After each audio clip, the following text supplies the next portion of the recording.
Chapter 6. You are not your brain. Your brain consists of approximately 86 billion neurons. That's a lot. That is 11 times more than humans on planet Earth.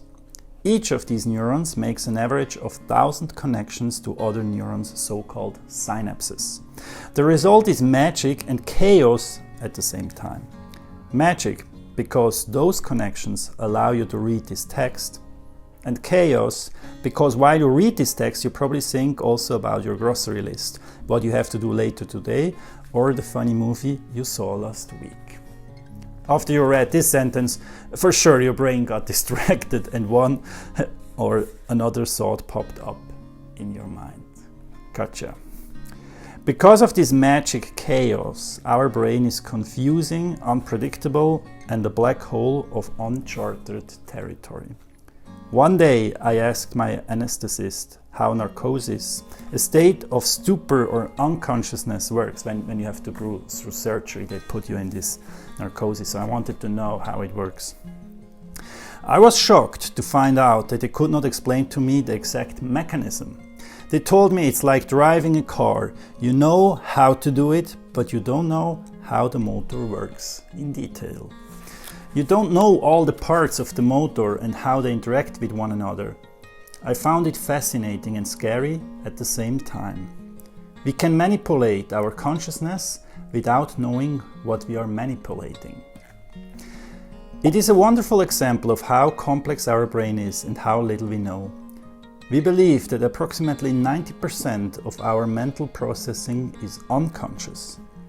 That includes habits, automatic body functions, some emotions, beliefs, cognitive biases, and long-term memory. Or in other words, our mind is like an iceberg. Most of it is hidden. Now, what does that mean for your life? Well, it means that there is one part that we are aware of and have access to, and then there is another part that is uncharted territory. The hidden part is bigger than the part you see. And the hidden part influences your life more than you think.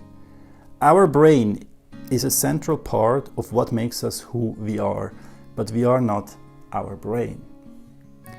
There is a difference between the organic gray matter that processes the world and the unique character that comes out of this process.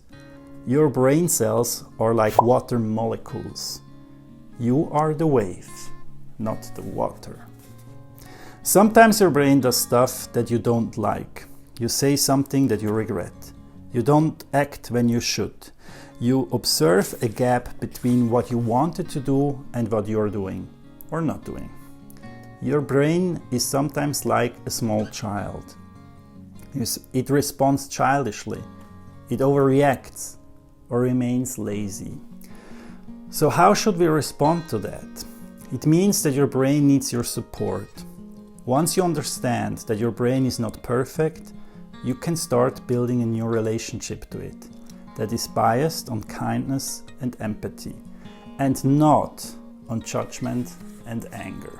What we often do is that we get angry with ourselves and we like judge ourselves instead of like being empathic and supportive to us.